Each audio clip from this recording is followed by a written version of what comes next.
Oi pessoal, aqui é o Juliano, como é que tá? Eu tenho uma pergunta para vocês.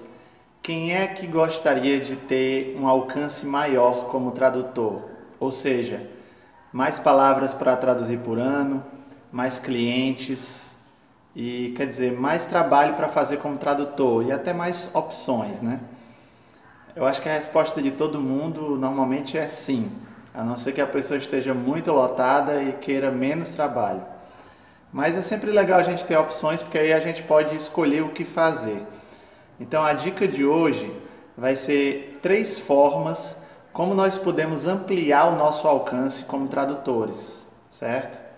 E eu vou falar essas 3 formas. Claro que tem outras, mas eu vou me focar nessas 3 nesse vídeo aqui. E eu vou falar na ordem da mais fácil até a mais difícil.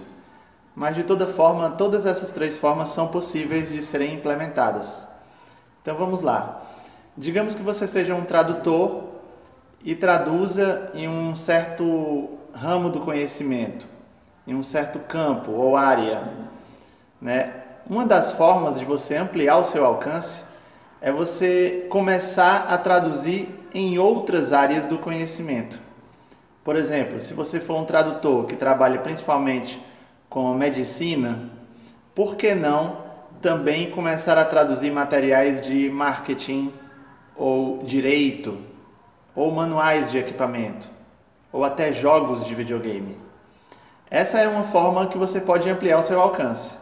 Em outras palavras, traduzir em outras áreas, oferecer serviços em outras áreas para outros tipos de clientes. É uma coisa talvez um pouco óbvia.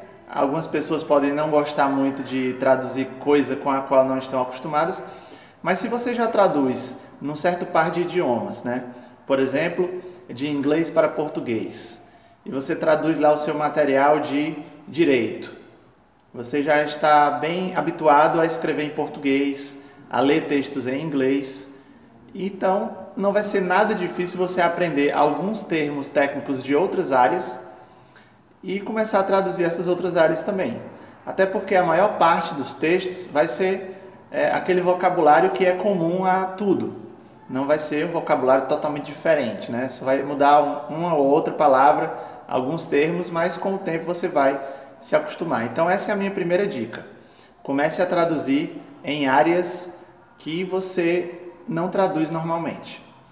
Por exemplo, eu posso mencionar aqui que eu traduzo para um cliente material de marketing ou manuais de fones de ouvido.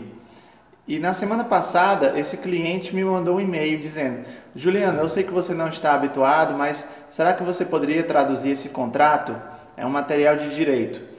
E eu falei para ele: não, eu já traduzo material de direito para outros clientes, então não seria problema nenhum. Então, vocês viram que surgiu essa oportunidade. Caso eu não traduzisse já materiais de direito, eu poderia ter começado agora com essa oferta desse cliente. Ele me mandou 4.000 e poucas palavras, que eu ainda vou fazer, de uma área que ele pensava que eu não sabia ou com a qual eu não trabalhava. Então, essa é uma forma. Primeira dica é essa: traduza materiais de outras áreas. É uma forma de você ampliar o seu alcance. Isso eu considero que seja, das 3 formas que eu vou falar aqui, ela talvez seja mais fácil. A segunda forma é a seguinte: normalmente a gente traduz para a nossa língua nativa, no caso dos brasileiros, para português. Então a gente está traduzindo de inglês para português, ou de francês para português, ou de espanhol para português, por exemplo. E a dica é a seguinte: traduza no sentido oposto também. Claro que você vai encontrar talvez menos trabalhos, algumas agências de tradução não gostam muito de pessoas que não são nativas traduzindo para um idioma, mas você pode com certeza oferecer esse serviço para outros tipos de clientes e conquistar aí mais uma parcela de mercado. Então eu traduzo normalmente sempre para português. Agora, de vez em quando aparecem ofertas para eu traduzir para inglês ou para francês, e eu também aceito, e já fiz bastante isso nos últimos 10 anos. Então é também uma forma de você ampliar o seu alcance como tradutor. E você pode combinar isso com a forma que eu falei anteriormente, ou seja, traduzir para outras áreas nos 2 sentidos. né, para a língua nativa e para a língua estrangeira. É uma opção. Claro que traduzir para a língua estrangeira vai requerer de você uma certa prática e um conhecimento mais aprofundado na língua estrangeira, né? Nem sempre isso é possível, mas claro que com o tempo a pessoa pode se aperfeiçoar, pode aprender mais e pode também traduzir para a língua estrangeira, que normalmente a gente chama isso de versão. Então é isso. A segunda dica é essa: traduzir para línguas estrangeiras e não apenas para a língua nativa. Agora a terceira dica que eu vou dar para vocês e que com certeza é a mais difícil de todas é a seguinte: é você aprender uma nova língua e começar a trabalhar também com essa outra língua. Claro que você, para aprender uma nova língua, você vai demorar anos para poder dominá-la, né? Tanto na leitura, quanto na escrita, quanto na fala, na escuta, todos os critérios que você pode ter de uma língua estrangeira. Por exemplo, no meu caso, eu, quando comecei a traduzir, eu já falava duas línguas estrangeiras, inglês e francês. E, claro, também a minha própria língua, português. Então, muitos tradutores, eles sempre traduzem apenas duas línguas, né? Por exemplo, eles são bilíngues. E a pessoa, às vezes, não gosta de aprender outras línguas. E pode ser, a maioria dos tradutores só trabalha com um par de idiomas, inglês e português, ou espanhol e português, ou qualquer outro par, enfim. E a pessoa não gosta de ficar aprendendo línguas, né? Isso aí pode ser coisa de poliglota, coisa de maluco, enfim.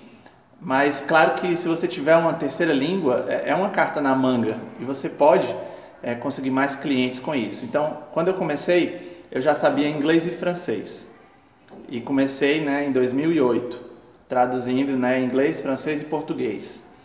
Tudo bem. Agora, em 2008, eu comecei, por acaso, a estudar alemão também, que é uma língua bem difícil, considerada também muito difícil para brasileiros. E eu estudei alemão durante muitos anos, 6, 7 anos, fazendo cursos de alemão em escolas de idiomas, inclusive também em Viena, na Áustria. Fiz um curso intensivo, viajei algumas vezes para a Alemanha, para a Áustria, etc. Eu realmente me dediquei. Por que eu fiz isso? Porque eu quis aprender alemão, não que eu fosse trabalhar com alemão no futuro. Mas o que aconteceu? Em 2015, ou seja, aproximadamente 7 anos depois que eu comecei a estudar alemão, eu comecei também a traduzir de alemão para português. Então, tá aí uma prova de que é possível. E não só alemão, mas eu aprendi também espanhol, que foi uma língua que eu sempre adiei, porque é muito parecida com o português, eu não tinha uma relação muito próxima, mas depois de ter viajado pela América do Sul, eu quis aprender espanhol, comecei a estudar em 2014 e também, alguns anos depois, comecei a traduzir e hoje eu traduzo também de espanhol. Ou seja, o que eu quero dizer para vocês é o seguinte: eu comecei traduzindo inglês, francês e português e depois de 7, 8 anos eu comecei a traduzir também de alemão e espanhol. Ou seja, eu ampliei aí o conjunto possível de clientes que eu posso ter, o conjunto de trabalhos que eu posso oferecer e os pares de línguas com quais eu trabalho. Então, realmente é possível. Eu quero mostrar para vocês aqui alguns gráficos relativos aos meus trabalhos de espanhol ou alemão, né? Eu vou aqui desconsiderar todos os meus trabalhos que envolvem inglês e francês, porque essas línguas eu não vou contar, porque elas já são as línguas que eu já sabia desde o início, então eu quero contabilizar apenas as línguas que eu comecei a traduzir depois que eu já era tradutor. É exatamente esse o terceiro ponto, né? Aprender uma nova língua e começar a traduzir, enfim. Então eu vou ignorar aqui o inglês e o francês e eu vou mostrar para vocês um gráfico que mostra como foi a minha evolução dos trabalhos de espanhol ou de alemão de 2015 até 2018. Agora até os 4 primeiros meses de 2018. Então aí são 3 anos e 4 meses de estatísticas relativas a espanhol e alemão. Então vocês podem ver como vai crescer. Olhem só o seguinte gráfico. Então vocês estão vendo esse gráfico aqui, ele mostra o número de palavras por mês em espanhol ou alemão de 2015 até os 4 primeiros meses de 2018. Aqui vocês têm que prestar atenção que 2018 só tem 4 meses e os outros 3 anos anteriores tem 12 meses cada um, é claro. Então, no primeiro ano, que foi 2015, eu traduzi por mês 2.308 palavras de espanhol ou de alemão.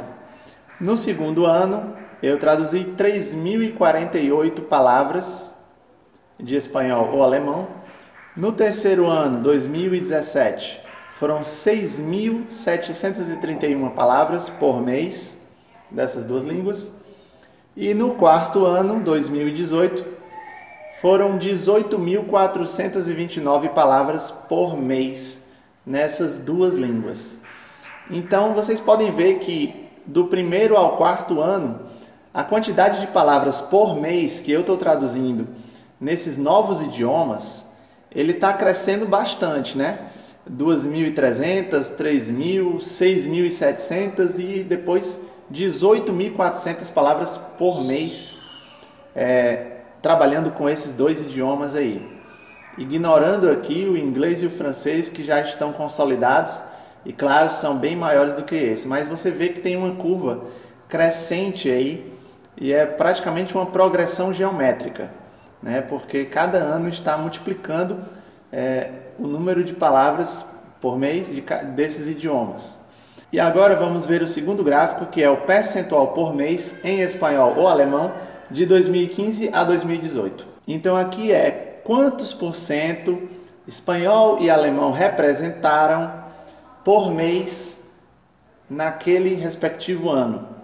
Em 2015, vocês podem ver que é 1,95%, ou seja, menos do que 2% por mês eram palavras nessas línguas.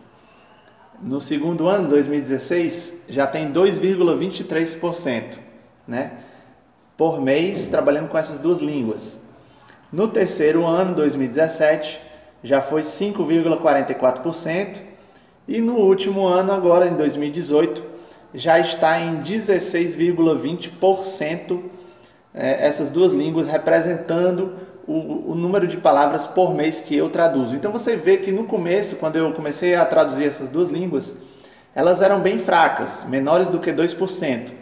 Aí depois ficou acima de 2%, 5% e agora já está representando 16% do meu volume de palavras por mês. Então você vê que realmente está crescendo a importância dessas duas línguas no meu trabalho, porque uma coisa que vai de 2% a 16% é uma coisa significativamente grande. Então, como vocês puderam ver, o alemão e o espanhol, que eu comecei a trabalhar há 3 anos e pouco, eles estão cada vez se tornando mais importantes na minha clientela, nos meus trabalhos, estão crescendo aí. E eu posso dizer para vocês que a cada ano eu traduzo ou reviso, em média, 1.500.000 palavras. E essas aqui, espanhol e alemão, agora em 2018 já estão representando 16%. Então é uma parcela significativa, uma parcela importante. Se eu não tivesse estudado nem espanhol nem alemão, claro que eu estaria continuando traduzindo, em vez dessas palavras, outras palavras em inglês e francês. Mas é sempre legal porque tem meses que você tem menos volume de inglês e aí você pega mais volume de espanhol. Tem meses que eu faço pouco francês, tem meses que eu faço mais alemão. Então, se você tiver mais opções, você com certeza vai ficar menos ocioso e você vai ter uma probabilidade maior de continuamente estar demandado, continuamente estar com trabalho. E até ter opções para decidir se você vai pegar um trabalho ou outro trabalho. Então essa é a dica que eu dou para vocês. Aprender um novo idioma, que aí pode demorar muitos anos, mas com certeza no futuro, daqui a 5, 10 anos, você pode começar a trabalhar com essa língua também, como eu mostrei aqui que eu fiz, né, com o alemão, que é uma língua bem difícil, e também com espanhol, que já é uma língua mais fácil para nós brasileiros. Então é possível, é uma opção. Estão aí as 3 dicas. Eu vou repetir aqui mais uma vez. As 3 dicas são: traduza para áreas diferentes com as quais você não trabalha. Comece a trabalhar em novas áreas. Segunda dica: traduza no sentido contrário, ou seja, da língua nativa para a língua estrangeira. E a terceira dica é, se você gostar, claro, e se você quiser realmente, aprenda um novo idioma e comece a trabalhar com ele também. Então essas foram as minhas 3 dicas de hoje, como você ampliar a sua clientela, o seu alcance e como ter mais e mais trabalhos como tradutor. Então um grande abraço e até a próxima.